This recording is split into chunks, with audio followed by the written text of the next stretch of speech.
Alam semesta, bumi, semuanya patuh kepada perintahnya. Begitu indah susunan alam semesta sehingga terjentik soalan di hati dan fikiran.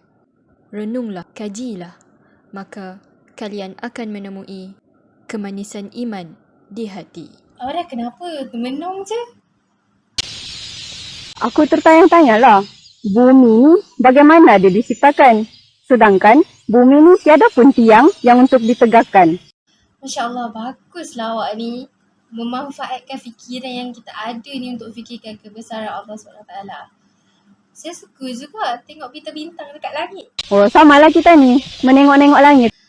Putri, aku ada terjumpa satu video ni pasal penciptaan bumi. Dulu bumi ni kosong je tau sebenarnya. Tengok ni.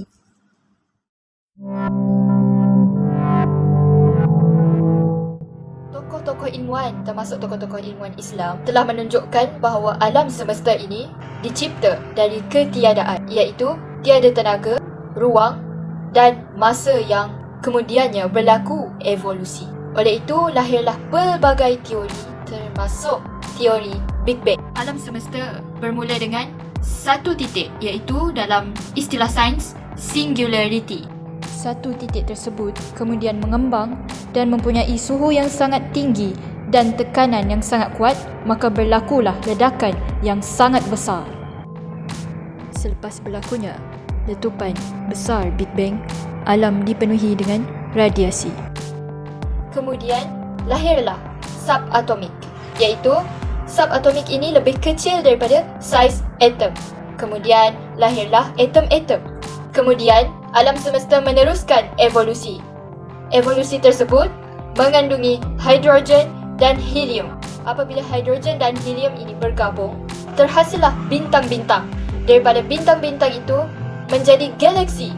Daripada galaksi-galaksi yang bertaburan di angkasa raya, maka terhasillah bumi dan planet-planet yang lain.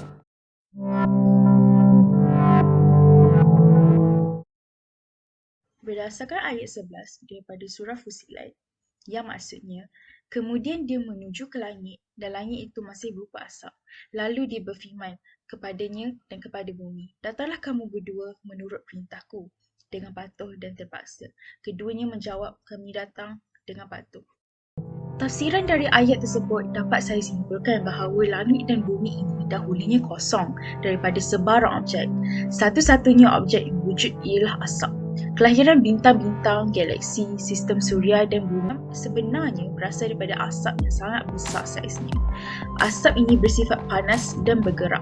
Menurut Daniel Zainal Abidin, kumparan asap raksasa ini tercantum hasil daripada gabungan gas-gas hidrogen dan helium selepas 300,000 tahun berlakunya Big Bang.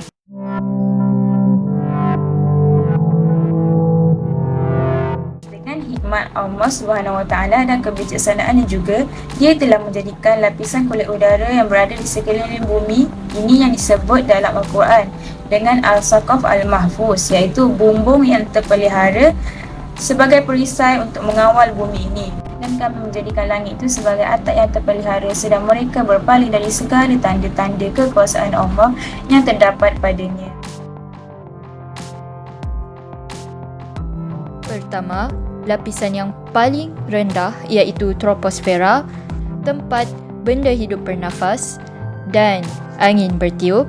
Kemudian, laluan bagi belon udara panas. Kedua, stratosfera.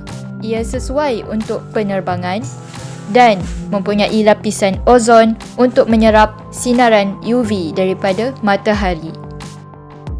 Ketiga, mesosfera. Berlakunya pembakaran dan penghancuran apabila meteor masuk ke dalam lapisan bumi. Keempat, lapisan termosfera. Mempunyai ion-ion yang memantulkan gelombang radio dan berlakunya aurora, iaitu cahaya yang berwarna-warni. Dan lapisan yang paling tinggi iaitu eksosfera. Ia mempunyai gas-gas yang ringan seperti hidrogen dan helium. Lapisan eksosfera juga ialah tempat untuk satelit komunikasi mengorbit bumi dan membolehkan panggilan telefon dan siaran televisyen diterima oleh manusia. Dari di sini saya akan mengupas serba sedikit berkenaan 3 isu dominan berkaitan dengan tajuk kajian kami iaitu penciptaan bumi. Setiap ciptaan Allah pastilah ada titik permulaannya. Hujah ini dikuatkan lagi dengan dalil Al-Quran seperti dalam surah As-Sajdah ayat 4 yang mafhumnya, Allah yang menciptakan langit dan bumi, apa yang ada di antara keduanya dalam 6 masa. Justru itu, jelaslah bahwa Allah mencipta langit dan bumi dan antaranya secara berfasa-fasa.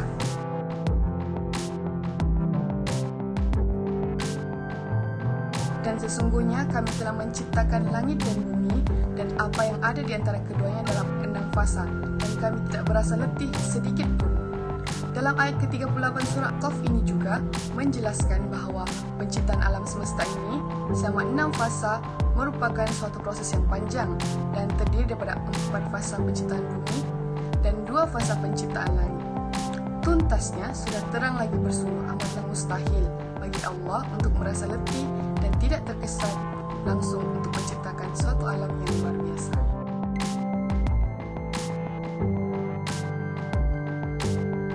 Anggapan sebagian umat Islam yang mengatakan bumi ini lebar dan rata adalah salah dan tidak berpandukan kepada huraian benar. Hal ini kerana dalil-dalil agama tidak pernah menafikan bumi ini bulat, bahkan menyokong bumi ini berbentuk kebulatan atau sfera.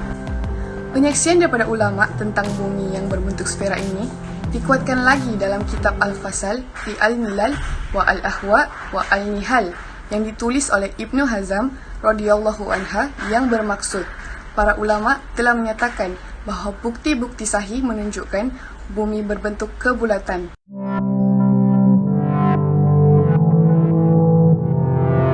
Berdasarkan info yang diambil dari biharian.com.my, kata-kata seorang guru Ma'had Tahfiz Sains Al-Muttaqin Masdar Shanglun, Zulkifli Awang berkata, sehebat mana manusia itu berfikir, mereka tetap tidak akan dapat menyelesaikan masalah yang mereka hadapi seharian. Permasalahan kehidupan akan terungkai berpandukan Al-Quran kerana kitab merupakan manual yang menempati fitrah kehidupan manusia. Di sini kita dapat rumuskan bahawa ilmu dan akal seseorang manusia itu terbatas, manakala ilmu dan kekuasaan Allah tidak terbatas.